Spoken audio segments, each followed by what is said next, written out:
said they're mad as hell and they're not going to take it anymore.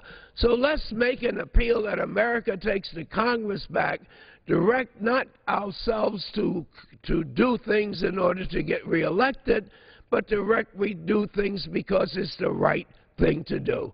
Mr. Speaker, I yield back the balance of my time. The gentleman yields back the balance of his time. The chair now recognizes the gentleman from Georgia, Mr. Westmoreland, for 5 minutes. Thank you, Mr. Speaker, and I could not think of a more appropriate person to be in the chair this morning than yourself, to me, and to others, an American hero. Because, Mr. Speaker, today I come to the floor with sadness, but yet with a great sense of pride, to honor the service of one of Georgia's own, Lance Corporal Scott Harper. On October the 13th in Helmand Province, Afghanistan, he gave the ultimate sacrifice in support of Operation Enduring Freedom and the protection of his homeland and his family and his friends. And, Mr. Speaker, he will be greatly missed by all. Lance Corporal Harper was better known to his close friends, not as Scott, but as Boots. While a student at Alexander High School, he once forgot his tennis shoes for gym class and kept his boots on instead. And on that day, Mr. Speaker, he earned a lasting nickname of Boots. But he also showed how he was prepared to adapt to all scenarios. When a Marine recruiter showed up at his high school senior year, Boots answered the calls and chose a life of service in the United States Marine Corps with a courage and motivation that most young men his age have not yet found in life. After graduating high school, he went into active duty in the Marine Corps. Boots served one term in Afghanistan and returned safely home. He left on the second tour, July the 13th, with the 1st Battalion, 6th Marines Regiment, 2nd Marine Division. On October 13th, his division was struck by small arms fire while conducting combat operations. A fellow Marine was shot first, and Boots ran into opposing gunfire to save his friend. Though Boots lost his life, he saved the life of his wounded friend in the process. Boots was always loyal as a friend, and there is no more honor than one can give than to lay down his life for another. Boots was devoted to his family and his community. Even when he only had a few days off, he would make time, that precious time, to come home and visit his family and friends. Though communications was difficult, Boots was always writing his family and called home as much as possible. The Saturday before he was killed, Boots called his father to say that he had decided to enroll at the University of Georgia when he returned home. Upon coming home for this final time, he arrived at Charlie Brown Airfield. Crowds from the community lined the streets to escort Boots to his final home, to his family, and to his friends for the last time. Boots was accompanied by Marine Corps Honor Guard, the Patriot Guard, the Douglasville Police Department, and the Douglas County Sheriff's Department, among many others. Norfolk Southern even stopped its railroad cars in honor of the procession. As they passed, everyone stood and saluted to honor the fallen Marine and hometown hero. Boots embodied the ideals that the Marines strive to achieve. I am both honored and proud that this soldier from the 3rd District fought so hard for our country and for our freedom. Boots was a model citizen, soldier, and son. He was an extraordinary young man with incredible potential before him, and he will be forever missed. I am proud to stand here and thank him for sacrificing his life for strangers like me and my family.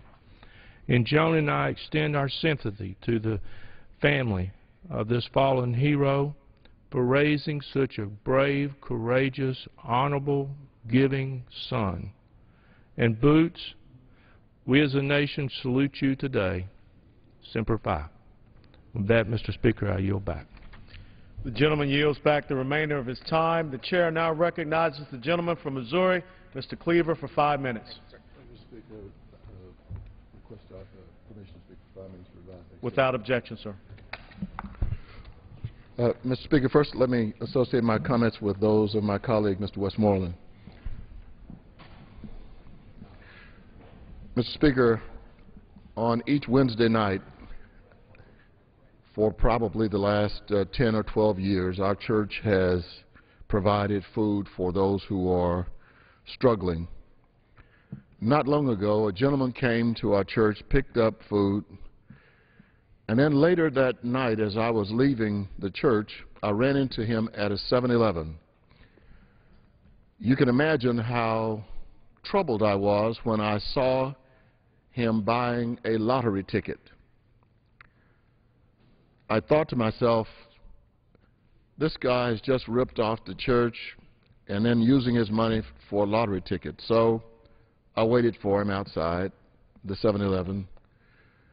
And when he came out, I said to him, look, I'm a little concerned because you picked up a sack of groceries and then you just spent money on a lottery, and those two just don't match. And he said, well, I probably shouldn't have spent the money on the lottery. And he said, but you know, Reverend, a man's got to have some hope. And while I think that hope is misplaced, the truth of the matter is he was absolutely correct. It is virtually impossible to live any kind of productive life on this planet without hope. There are millions of Americans who unfortunately cannot place their hope in this body. I think that I can state without fear of contradiction that the dysfunctionality of the United States Congress is helping to erase hope from the men and women in this country who are struggling.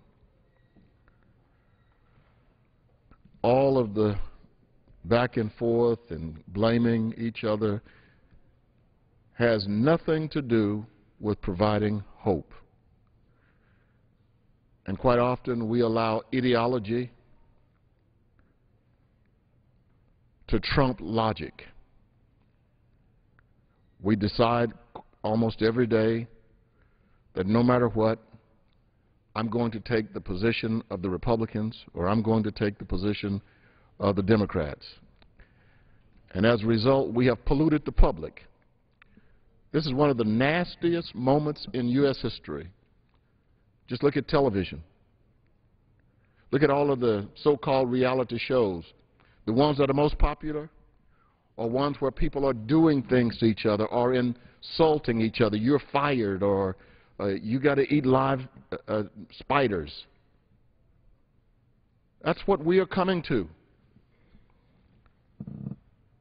A perfect example of what we're doing is not addressing the expiring unemployment benefits. At the end of this year, almost 2 million Americans, they have names, they have faces, they have families. 2 million Americans will lose their unemployment benefits by mid-February. And a total of over 6 million Americans, 6 million Americans will lose benefits next year unless this body decides to become functional. In Missouri, my home state, 40,400 citizens depend on unemployment benefits. Many more are unemployed and not receiving any help at all. In Missouri, the unemployment rate is almost 9%. I grew up in public housing. Yes, public housing. My father worked 3 jobs to get us out. Worked 3 jobs to send me and my 3 sisters through college, and my mother started college when I was in the 8th grade. And so I always resent any implication that people don't want to work. And so as we move into a holiday season, a season of hope, my hope is that the Congress of the United States will not snatch hope from over 2 million Americans. Thank you, Mr. Chairman. The gentleman yields back the remainder of his time. The chair now recognizes the gentleman from Indiana, Mr. Burton, for 5 minutes. Thank you, Mr. Speaker. I ask unanimous consent to revise and extend. Without objection, sir. Mr. Speaker, no nation, no economy can survive without fiscal discipline. Printing more money is never the answer. Bailout funds have already been granted to Greece, Ireland, and Portugal, and the European crisis has gotten worse, not better. And here in the United States, the Obama administration has cranked up the printing presses, first through their $800 billion stimulus boondoggle, and then through the Federal Reserve's quantitative easing program. And what did it produce? 9% unemployment and a $1+ trillion budget deficit for the last 3 years, and we have $15 trillion in debt. Now I want to read from a couple of articles that were in the paper yesterday. The first one from the Wall Street Journal, and it's entitled, "Blame It on Berlin." And it says, Berlin's alleged sin is its reluctance to write a blank check to save the euro, either by underwriting a new Eurozone fiscal union or by granting permission for the European Central Bank to buy trillions of dollars in sovereign debt. And they'd have to print money to do that. The chant comes in unison from the debtor nations themselves, the bailout caucus in Brussels, an Obama White House concerned with its re-election, and liberal pundits worried about their welfare state economic model that's under assault. Like the rich in America who must pay their fair share, the Germans are supposed to pay up to save Europe. The reality is that the Germans, along with the Dutch and the Finns, are the rare Europeans who understand that saving the euro requires more than a blank check. It requires a new political commitment to better economic policy, to fiscal discipline. Now let me read from another article that was in the paper, I think it was this morning, in the Washington Post. I'll read it in part. It says, investors have grown wary of lending money to European banks. People who invest, they don't want to invest in European banks because they're worried, because they fear that these firms, their firms, could lose vast amounts of money in their holdings of bonds issued by cash-short European governments. So investors don't want to invest, and Germany does not want to invest. So what happened? The world's most powerful central banks, including the United States, our Fed, are stepping in and using unlimited ability to print money and to lend it across national borders to try to arrest that dangerous cycle. The central banks are using what are called swap lines to exchange their respective currencies. And then we go on in the article and it says the swap lines pose little risk to the U.S. taxpayer. Fed officials have said, because it says little risk. They didn't say no risk, little risk. The swap lines pose little risk to the U.S. taxpayers. Federal officials have said because the Fed is doing business with foreign banks viewed as trustworthy. Those foreign central banks, in turn, take the risk of loss if the banks they're lending to go under. But it goes right back up the line. If they can't make it, then they go back to the original lender, which would be the United States Fed. Why are the Germans so reluctant to invest? Because they've been through hyperinflation. They know what it's like to have the EU central bank printing money. Because they remember under the Weimar Republic after World War I, people took baskets of money to go buy a loaf of bread. And why are the investors reluctant? Because they don't want to lose their money. They're afraid that they'll lose their investors' money and they might go out of business. And so what happens? The United States comes to the rescue by bailing out the central banks in Europe by saying that we're going to have a swap line with you and our currency will guarantee your currency and will almost charge you no interest to do that.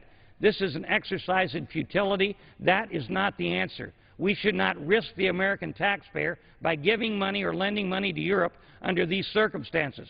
It's crazy in my opinion. Mr. Speaker, I hope that the President and the Fed will reconsider this and not put us into the basket with the Europeans under these circumstances right now. It makes absolutely no sense, and it risks the American taxpayer. I yield back. The gentleman yields back the balance of his time. The chair now recognizes the gentleman from Georgia, Mr. Johnson, for 5 minutes. Thank you, Mr. Chairman, and I ask to revise and extend my remarks. Without objection, sir. Thank you, Mr. Speaker. At a time when Americans are not really deeply concerned about investors in European markets and what will happen to them upon Greece or Italy or somewhere like that going belly up. Most Americans are fixated on one problem, ladies and gentlemen. It's a very personal problem. That problem is unemployment right here in America. Now, while we are pondering the difficulties that investors may face because of efforts to prop up central banks in Europe, people are hurting out here.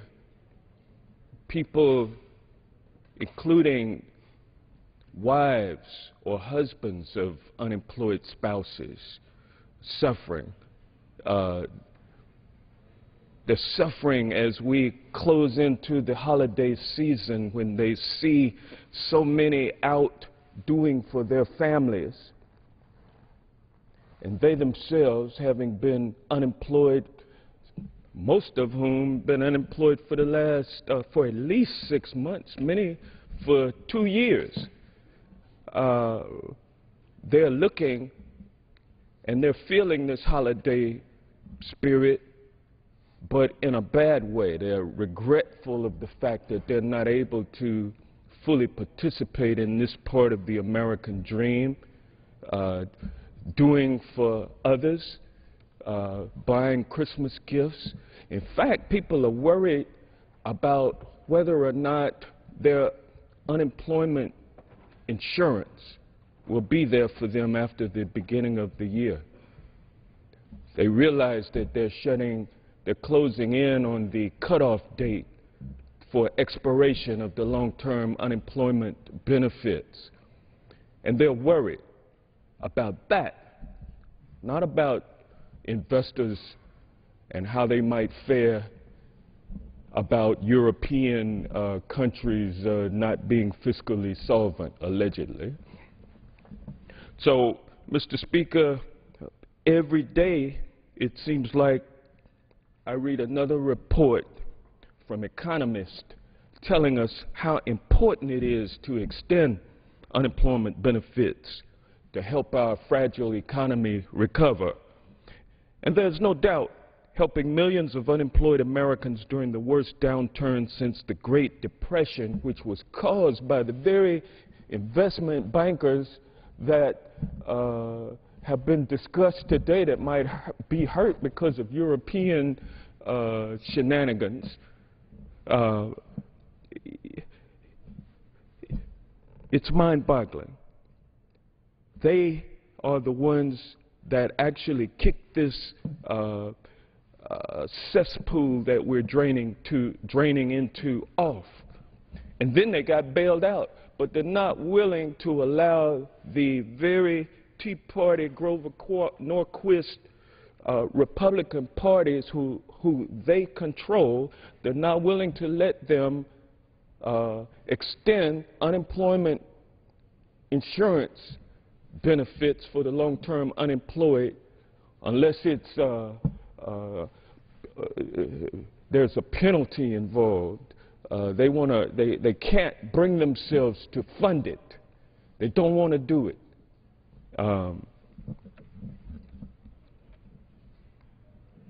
As the holidays near, economics should take a back seat to our basic humanity. What about our commitment to each other? We're all in this together.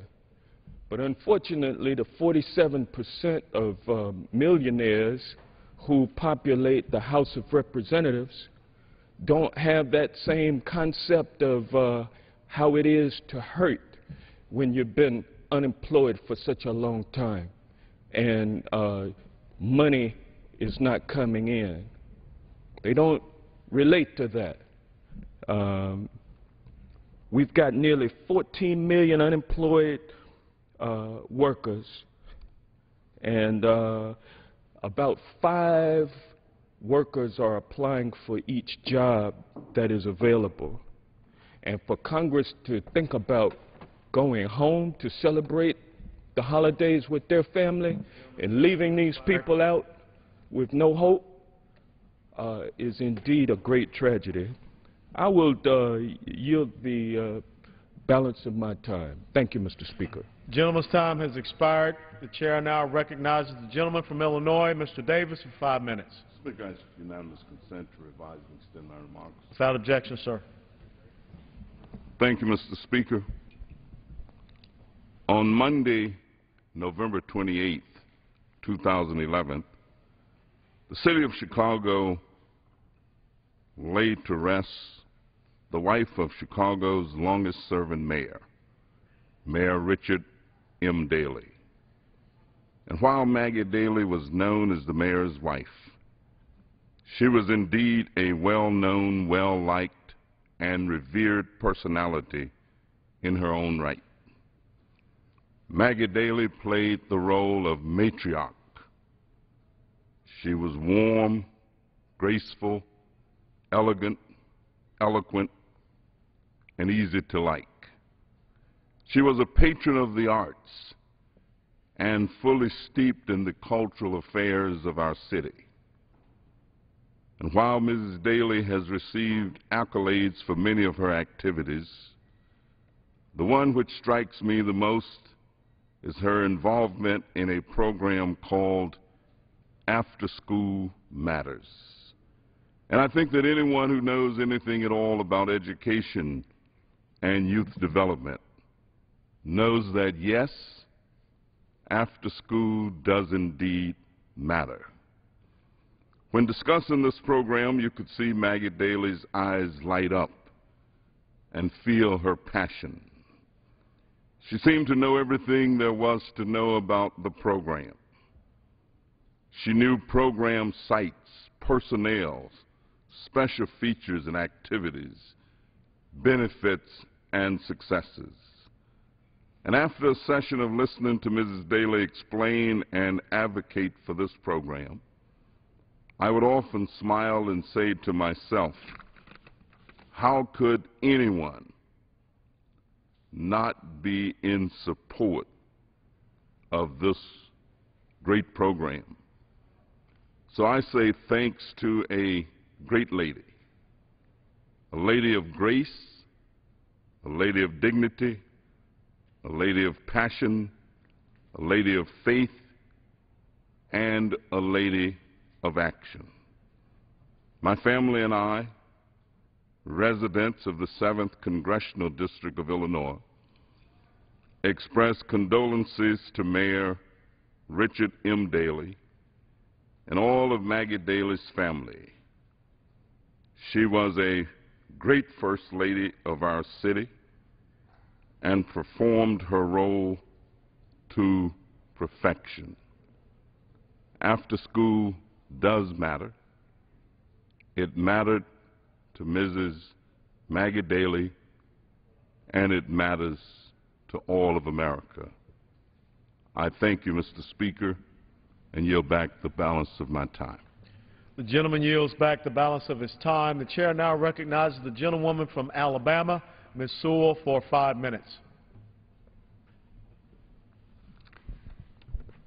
Mr. Speaker, today I rise in support of workers, families, and middle-class Americans across the 7th Congressional District of Alabama and this entire nation who have lost their jobs as a result of the deepest economic recession since the Great Depression.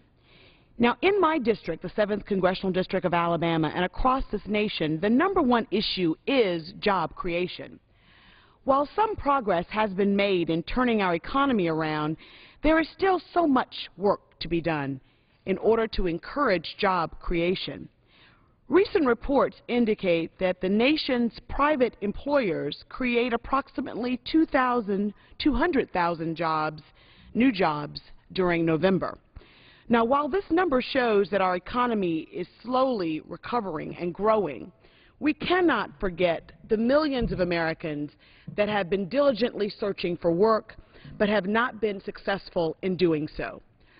Congress must extend unemployment benefits for the hardworking Americans who lost their jobs due to no fault of their own, due to the economic downturn.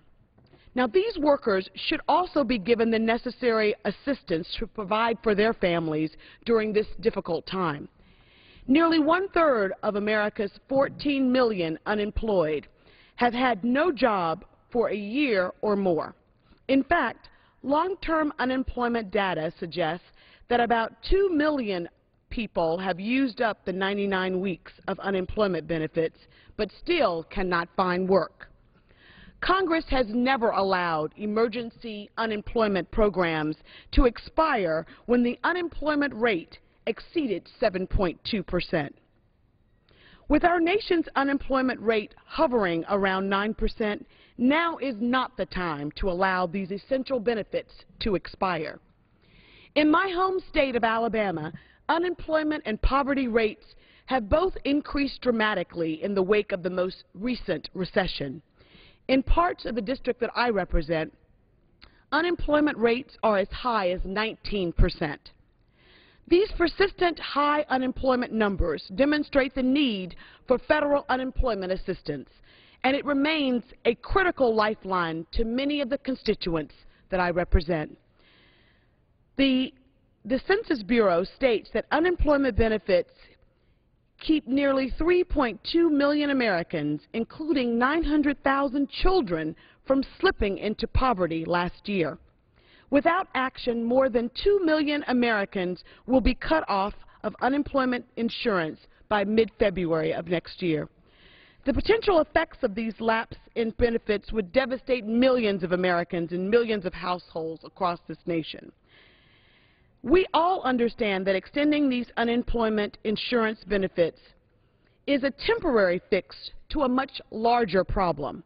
As members of Congress, we must move quickly to adopt a comprehensive jobs plan that will aid businesses and communities in developing and growing. We must draft legislation that will promote an entrepreneurial climate and support American businesses globally. Now is the time that we must act.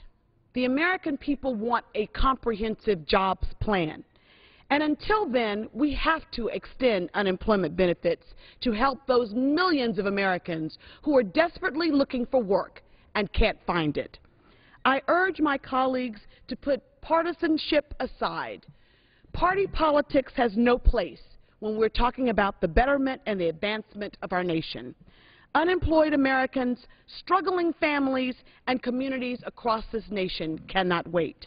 We must act now. Thank you, and I yield back the balance of my time. The gentlewoman yields back the balance of her time. Pursuant to Clause 12A of Rule 1, the Chair declares the House in recess until noon today.